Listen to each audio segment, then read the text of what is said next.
दोनों के साथ क्या हुआ? उन दोनों के पति मुख्यमंत्री थे,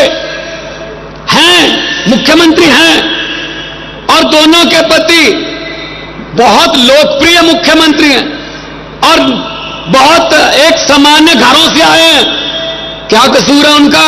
क्योंकि वो लोगों को सहूलतें देना चाहते थे, अस्पताल बनाना चाहते थे, वो गरीबी मिटाना चाहते थे, वो बेरोजगारी को मिटाना चाहते थे, वो अच्छी शिक्षा देनी चाहते थे, वो बिजली और इंफ्रास्ट्रक्चर की बात करते थे, वो महिलाओं को मुफ्त में सफर और महिलाओं को कुछ जो भी सहूलतें जो हजार रुपया जा घर में महंगाई के समय मिलना चाहिए वो देना चाहते थे, उठा के जेल में फेंक दिया भाई साहब। ऐसे आवाज दबा लोगे? अरे अरविंद केजरीवाल को और हेमंत सोरेन को तो गिरफ्तार कर लोगे, लेकिन उनकी सोच को कहां कैद करोगे मोदी जी?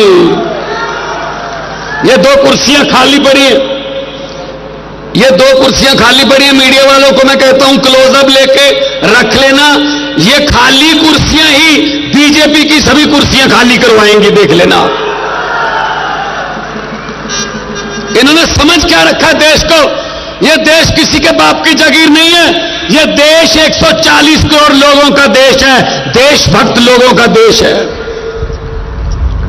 ये समझते हैं हम जेल में डाल के आवाज दबा लेंगे, हम जेल में डाल के पार्टी खत्म कर देंगे, किसी के एमएलए तोड़ दो, किसी के एमपी खरीद लो, किसी के खाते फ्रीज कर दो, सामने कोई लड़ी ना पाए। अरे भाई, अगर आपको मोदी की लहर पर इतना ही यकीन है तो हेमंत सोरेन और अरविंद केजरीवाल जैसे मुख्यमंत्रियों से, देशभक्त लोगों से डरते क्यों हो? डरते क्यों हो? और कसूर कोई नहीं है। 6 महीने बाद संजय सिंह जी को ईडी ने क्या कहा? 6 महीने बाद कहा हमारे पास सबूत नहीं है जी, छोड़ दो। ऐसे ही हेमंत सोरेन के बारे में कहेंगे, ऐसे ही अरविंद केजरीवाल जी के बारे में कहेंगे। बस ये डर है क्योंकि ये लोकप्रिय नेता हैं, क्योंकि ये जहां भी जाते हैं भाजपा का सुपड़ा साफ हो जाता है। ये डर है बस इनको, ये डर है और कोई डर नहीं। उनको मैं कहना चाहता हूं, भाजपा वालों को मैं कहना चाहता हूं कि हम वो पत्ते नहीं जो शाख से टूटकर गिर जाएंगे। आंधियों को कह दो अपनी औकात में रहें। ये दोनों बहनें हैं हमारी, और ये दोनों आज बैठी हैं और कॉन्फिडेंस से बोल भी रही हैं। वरना आपको पता है ईडी वीडी का चक्कर हो जाए तो परिवार में सन्नाटा छा जाता है। लेकिन मैं दाद देता हूं और तालियां चाहता हूं इन दोनों के लिए कि कम से कम ये आके संदेशे पढ़ रही हैं अपने पतियों के। 31 मार्च को हमने रामलीला ग्राउंड में सारे इंडिया गठबंधन को बुलाया, उसी के डर से कांप गए भाई साहब।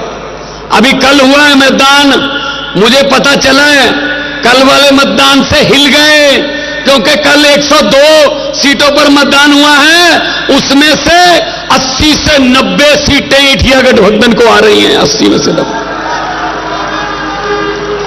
इसीलिए हिल गए हैं ये। तो हम तो जेल से डरने वाले लोग नहीं हैं, हमारी तो पार्टी आंदोलन से निकली थी। हेमंत सोरेन जी के साथ मेरी अक्सर बात होती रहती थी। हमारे यहां पछवाड़ा में एक कोयले की माइन है, हमारी पंजाब की है, उसके संबंध में दोनों मुख्यमंत्रियों की बात होती रहती थी। वो यही बात करते थे हर वक्त कि भगवान जी झारखंड में भी बहुत कुछ है, जैसा कि उन्होंने चिट्ठी में लिखा, झारखंड गरीब नहीं है, यहां के जो गरीब थे उनको गरीब रखा गया है। जल जंगल जमीन का पैसा का कानून लागू नहीं किया। उन्होंने कहा जो हमारे कुदरत ने हमें दिया है, कोयला दिया है, बहुत कुछ खाने दिए, उन पर भी सेंटर की आंख है।